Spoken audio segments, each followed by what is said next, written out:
नमस्कार, हमारे चैनल में आपका स्वागत है। मैं हूं रामचंद्र मौर्य। आर्टिकल 15 का नाम आपने सुना होगा। संविधान के अनुच्छेद 15 में शोषण के विरुद्ध, अत्याचार के विरुद्ध और दलितों, अल्पसंख्यकों, अनुसूचित जातियों, जनजातियों के खिलाफ, नफरत के खिलाफ इसमें प्रावधान है। ऊंची जातियां आर्टिकल 15 के आधार पर किसी भी तरह का जुल्म, अत्याचार नहीं कर सकती, लेकिन हो रहा है समाज में।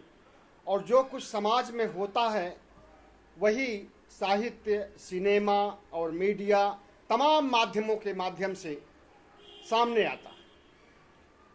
आर्टिकल 15 पर एक फिल्म बनाई गई है जिसमें कई बड़े कलाकार हैं, और वह फिल्म 28 जून को देश भर के सिनेमा घरों पर, चलचित्र पर्दों पर दौड़ने लगी। सवर्णवादी शक्तियां, ब्राह्मणवादी शक्तियां और हिंदू कहने वाले अपने को जब उन्होंने देखा कि उनका अत्याचार, जुल्म, सितम, शोषण, हत्या सब कुछ पर्दे पर आ चुका है, तो उन्होंने इसका विरोध किया और इस फिल्म को चलचित्र पट से, सिनेमा घर से हटाने की मांग किया। फिलहाल उत्तर प्रदेश सरकार ने इस फिल्म को सभी सिनेमा घरों से हटा दिया, और उसके बाद अगर ब्राह्मणवादी शक्तियां इस फिल्म के खिलाफ हैं तो दलित, पिछड़े, अति पिछड़े, अल्पसंख्यक समाज के लोग इस पक्ष में हैं कि यह फिल्म फिर से लगाई जानी चाहिए। और यह फिल्म समाज का आईना है, आज के भारत का आईना है, और ब्राह्मणवादी सोच का भंडाफोड़ करने में कामयाब है। ब्राह्मणवादी मानसिकता, मनुवादी मानसिकता की पोल खोल करने में सक्षम है। तो आज भारत समाज दो ध्रुवों में बट गया है, एक मनुवादी और दूसरा अंबेडकरवादी। अंबेडकरवादी समाज यानी दलित समाज, बहुजन समाज की सोच है कि बाबा साहब डॉक्टर भीमराव अंबेडकर के संविधान के अनुसार राज चले, और जितने भी गुनाह वर्ण व्यवस्था में होते रहे हैं अनुसूचित जातियों के साथ, अनुसूचित जनजातियों के साथ, पिछड़ों के साथ, अल्पसंख्यकों के साथ, वे अत्याचार, शोषण अब नहीं होने चाहिए। उस तरह का उत्पीड़न, उस तरह का शोषण अब नहीं होना चाहिए। लेकिन सवर्णवादी शक्तियां नहीं चाहती हैं कि उनका उत्पीड़न, उनका शोषण, उनका अत्याचार और गुलाम बनाए रखने की उनकी साजिश, उनका षड्यंत्र हमेशा चलता रहे, अनवरत चलता रहे। इसीलिए वे हिंदू राष्ट्र बनाना चाहते हैं, मनुस्मृति को लागू करना चाहते हैं संविधान की जगह। और जब से नरेंद्र मोदी की सरकार 2014 से आई है, तब से इन्हें लग रहा है कि हिंदू राष्ट्र बनाने में कामयाब हो जाएंगे। और उधर आरएसएस के 100 साल पूरे होने वाले हैं, इधर मनुवादी शक्तियां पूरी ताकत लगा रही हैं हिंदू राष्ट्र बनाने के लिए। लेकिन इसी समय अगर कोई फिल्म, आर्टिकल 15 नामक फिल्म आ जाती है और वह ब्राह्मणों, ठाकुरों, क्षत्रियों के अत्याचार को सामने लाती है, अत्याचार का पर्दाफाश करती है, पोल खोल करती है, तो ऐसे फिल्म का स्वागत होना चाहिए बहुजन समाज में, दलित समाज में, पिछड़े समाज में, अल्पसंख्यक समाज में, हर जगह। इस फिल्म में दिखाया गया है कि किस तरह से ब्राह्मणवादी शक्तियां, सवर्णवादी शक्तियां अत्याचार करती हैं। कटरा, सहारनगंज में 2 बहनों के साथ बलात्कार किया गया था। उस बलात्कार के सीन को और वहां पर जो कुछ घटनाएं घटी थी हूबहू दिखाया गया है इस फिल्म में, और इससे सवर्णवादी शक्तियों के अत्याचार की पोल खुलती है, उनका खुलासा होता है। इसी तरह से ऊना में जो दलितों के ऊपर अत्याचार हुआ था, दलित संहार हुआ था, वहाँ के अत्याचार को भी बखूबी दिखाया गया है आर्टिकल 15 फिल्म के अंतर्गत। लेकिन ब्राह्मणवादी शक्तियां, जिसे कि उत्तर प्रदेश में मुख्यमंत्री योगी आदित्यनाथ बढ़ावा दे रहे हैं, उनकी बातों को मान लेते हैं और फिल्म को सिनेमा घरों से हटा देते हैं। आज पिछड़ा समाज, बहुजन समाज, दलित समाज, अनुसूचित समाज, हर कोई मांग रहा है कि वह फिल्म पूरी दिखाई जाए, और अगर नहीं दिखाई जा रही है तो सोशल मीडिया पर, यूट्यूब पर आपको चाहिए कि आप एक बार जरूर देखिए उस फिल्म को। उस फिल्म में बखूबी बताया गया है कि हमारा शोषण सदियों से, मनुस्मृति काल से कैसे होता रहा है, अंग्रेजों के काल में कैसे हुआ और आज भी किस तरह से हो रहा है। बाबा साहब डॉक्टर भीमराव अंबेडकर का संविधान लागू होने के बावजूद, संविधान में अनुच्छेद 15 होने के बावजूद किस तरह से उस अनुच्छेद का दुरुपयोग हो रहा है और किस तरह से हमारे ऊपर अत्याचार, शोषण, बलात्कार, हर तरह के अन्याय, अत्याचार हो रहे हैं जैसे पहले हुआ करते थे। अभी कुछ दिन पहले इंद्र मेघवाल नामक बच्चे को मार दिया जाता है क्योंकि उसने अध्यापक के घड़े से पानी पी लिया था। इसे भी किसी फिल्म में समेटना चाहिए।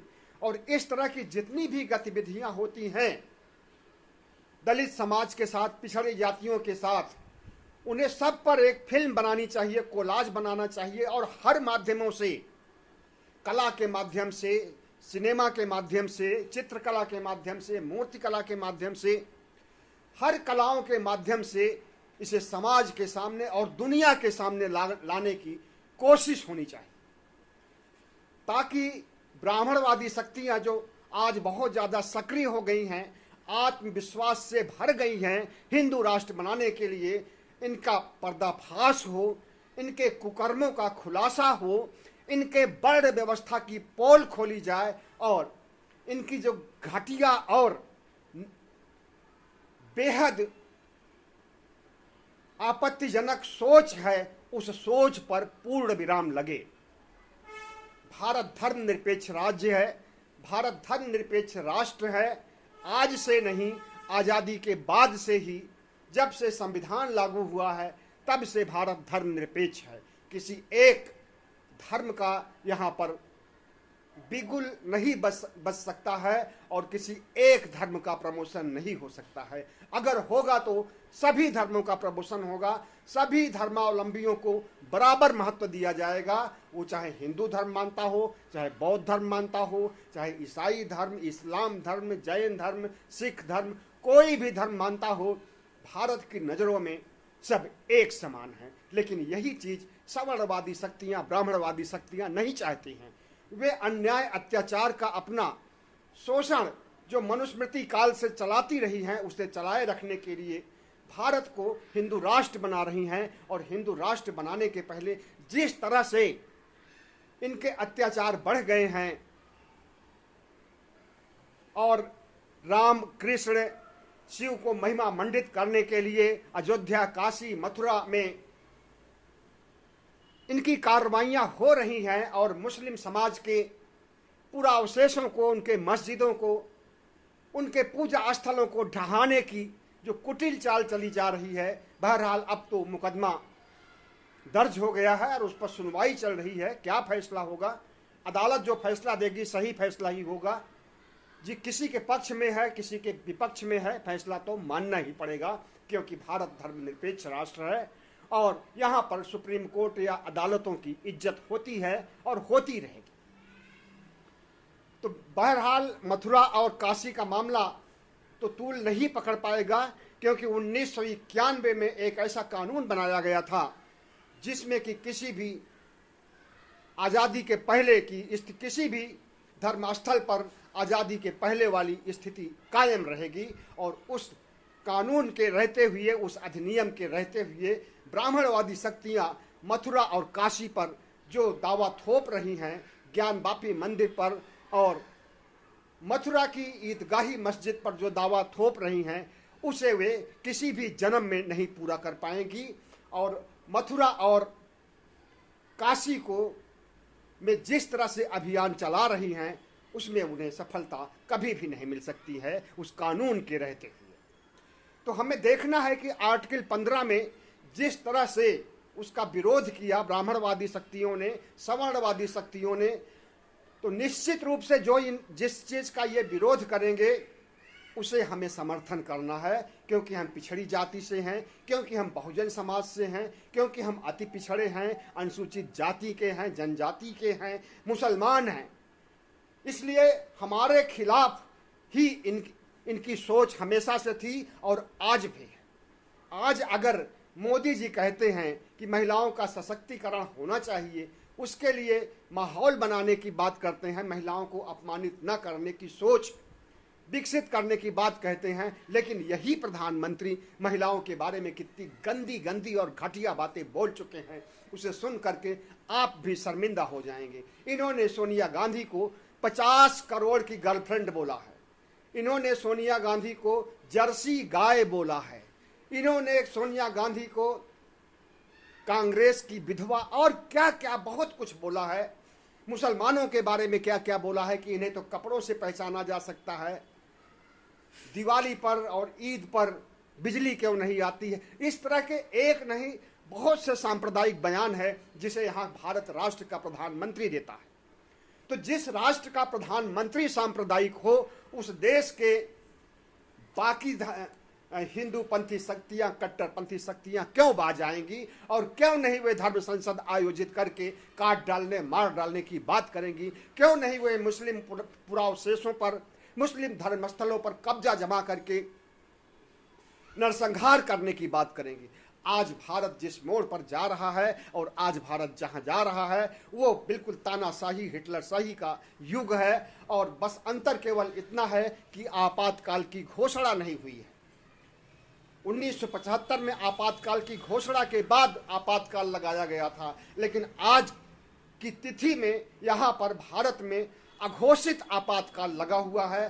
चारों तरफ अफरा तफरी का माहौल है। एक तरफ महंगाई से जनता जूझ रही है, लोगों को खाना नहीं मिल रहा है, भूख से मौतें हो रही हैं, इतनी मौतें आज तक कभी नहीं हुई। किसानों की मौतों को आपने देखा ही। और जिस तरह से भारत नाइजीरिया से भी ज़्यादा पीछे हो गया है गरीबी के मामले में, और जिस तरह से मुसलमानों के खिलाफ CAA, NRC जैसे कानून ला करके न सिर्फ मुसलमानों को बल्कि दलित और पिछड़ों को इस भारत देश से हटाने की साजिश रची जा रही है, इनकी नागरिकता छीनने की कोशिश की जा रही है, इसमें ये कभी कामयाब नहीं हो पाएंगे। और अगर इसमें कामयाब नहीं पाएंगे तो इनका हिंदू राष्ट्र का सपना धरा का धरा ही रह जाएगा।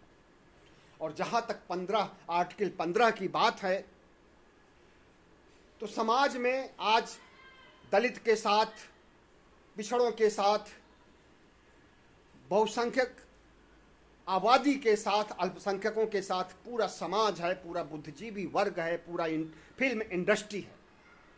और वह ऐसी चीज़ें बना करके परोस रहा है लोगों को जिससे कि लोग मोटिवेट हो रहे हैं और जाग रहे हैं। जो सदियों से सोए हुए थे उनकी आंखें खुल रही हैं। और इसी की वजह है कि आज दलित समाज के लोग, पिछड़े समाज के लोग आर्टिकल 15 को फिर से सिनेमा घरों पर लाने की बातें कर रहे हैं।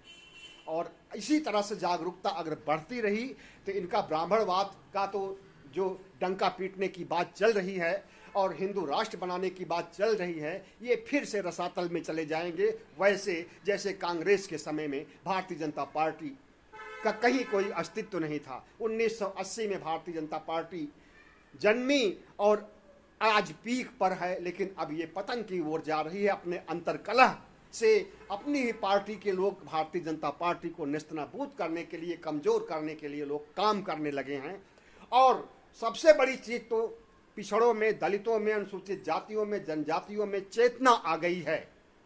और जब से इन्होंने OBC जनगणना का विरोध किया है तब से लोगों की और आंखें खुल गई हैं और लोग सोचने लगे हैं कि भारतीय जनता पार्टी ने हमें लूटा है, ब्राह्मणवादी शक्तियों ने हमें लूटा है। यही चीज़ आर्टिकल 15 में भी दिखाया गया है और यही चीज आज सोशल मीडिया पर चारों तरफ दौड़ रहा है। तो देखना यह है कि ब्राह्मणवादी शक्तियों की जीत होती है या फिर धर्मनिरपेक्ष शक्तियों की और इस देश की बहुत बड़ी आबादी की जीत होती है। बहुत बहुत धन्यवाद। हमारे चैनल को सब्सक्राइब कीजिएगा, लाइक कीजिएगा और शेयर कीजिए।